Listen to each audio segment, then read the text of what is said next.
help him. But he's 43 years old and he's taken the most wickets, you know, that an Englishman has, his fast bowler has.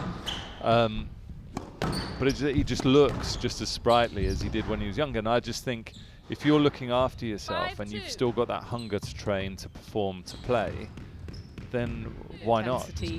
You gain in other areas, don't you, with, as you said, the wisdom, the ability to train cleverly. And there's a mental freshness, I think, with James having had that time off now through the lockdowns, that you do lose a little bit of. Josh Masters, he hasn't picked up any additional injuries.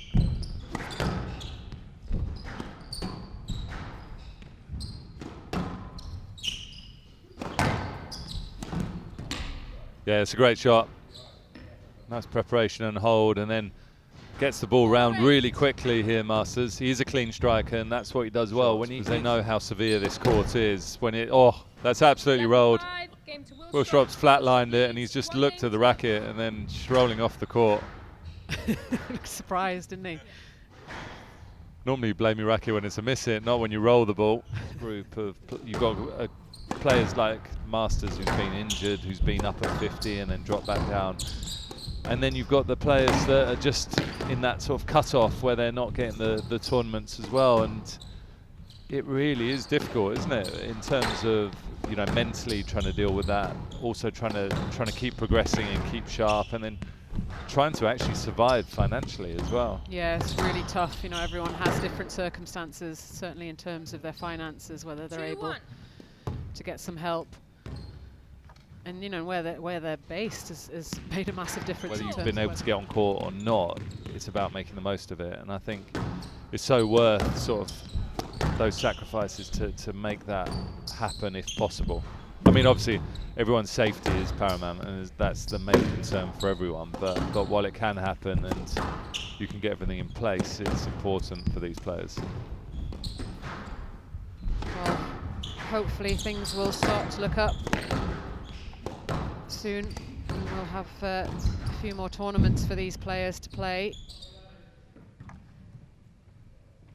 The top ranked or the higher ranked players obviously had a lot more anymore, and it's about dealing with it and getting by as best you can and doing the right things, I guess.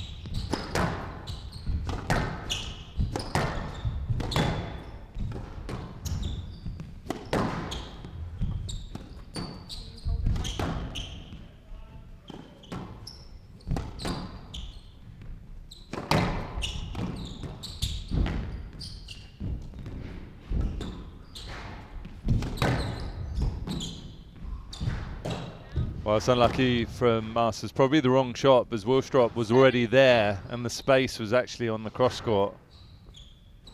Yeah, he put some work into him in that rally. Good retrieving from Willstrop.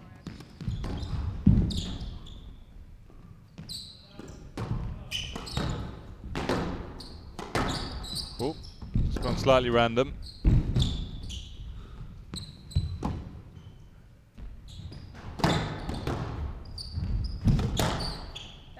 In the 10. 11-4, James Willstrop. On the court, but also the scoreboard, and he could have just started to accumulate a bit of scoreboard pressure on Willstrop.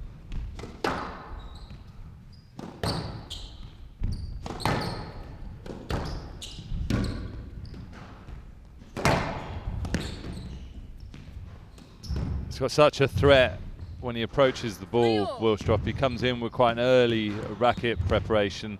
He has that stillness. And great forehand drop there from Willstrop.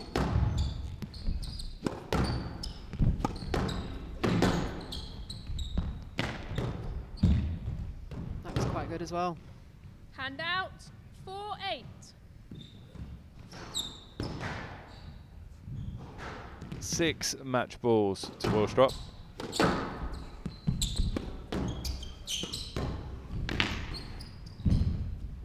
Well, there it is. Masters not able to get down to that one. 3 games to love. 11-5. Very solid performance from Willstrop. I mean, hopefully Masters can just sort of regroup from this and see it as an opportunity to get some court time under his belt. But That match was 3-love to Willstrop, 23 minutes over Josh Masters. Took it 11-5, 11-4, 11-4. Welcome back to this England squash spectacle being put on here. Certainly a solid build, isn't he, Joe Lee? Yeah, barely registered that.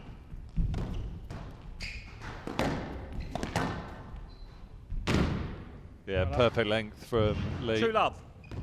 He's definitely going to be dangerous here. He's certainly not one to underestimate. Like you say, James will know that. Sure that his body's in good nick and ready to come back. It'll be a bit of a surprise that he's here as well. He'll be really pleased and wanting to make the most of it because he's a late call-up with the different sort of injuries and things that have occurred in terms of the changes to the lineup.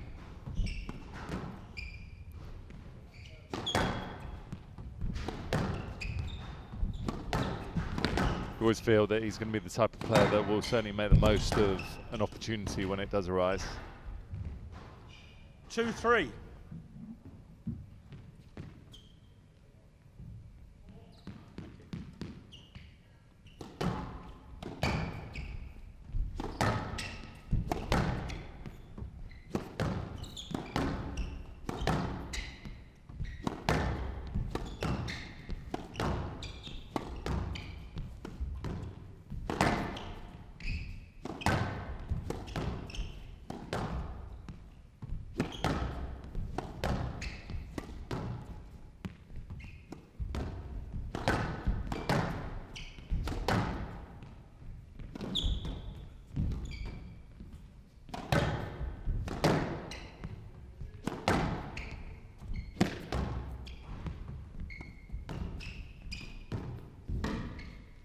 There's double hit, it's glued to the sidewall. Thank you. So accurate.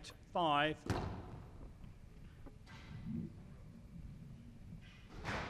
So the push from James continues, the run of points.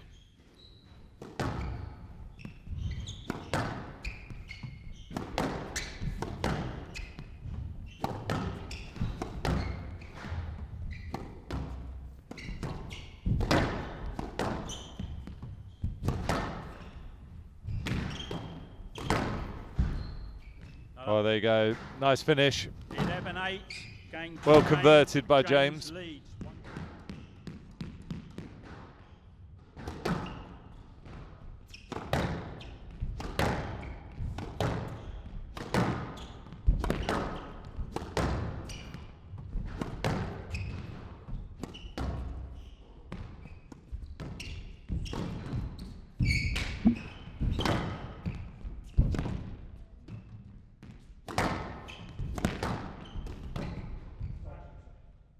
Love.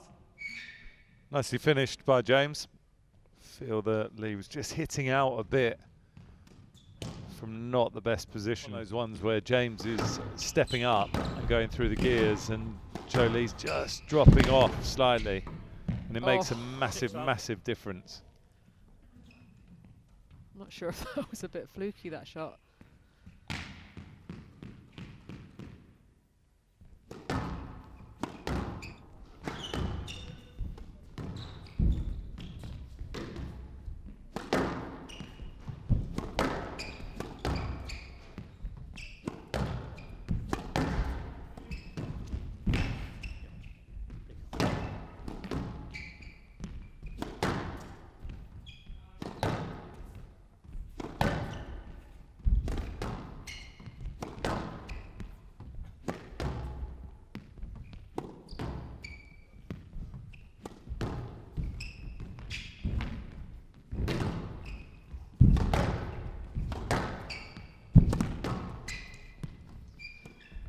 A bit of a resurgence from Lee.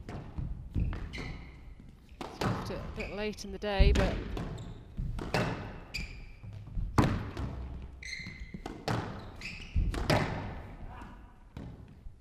And out 8-3. Well, that stopped him in his tracks here, attacking that one down. Yeah, we certainly enjoyed it this game. 7 game balls for James.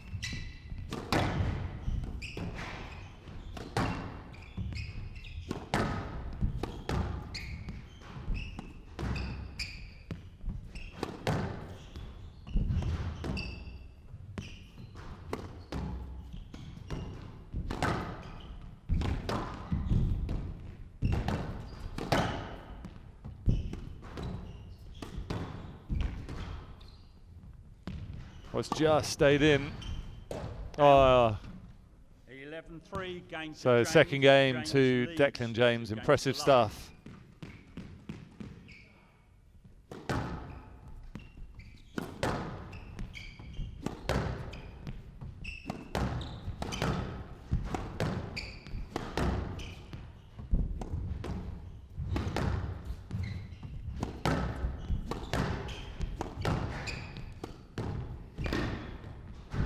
Oh, Snuck another one up. has he? Oh, was it down? No, it's down. 5-2 left box. Can you imagine if he'd done it again? Really starting to control proceedings here.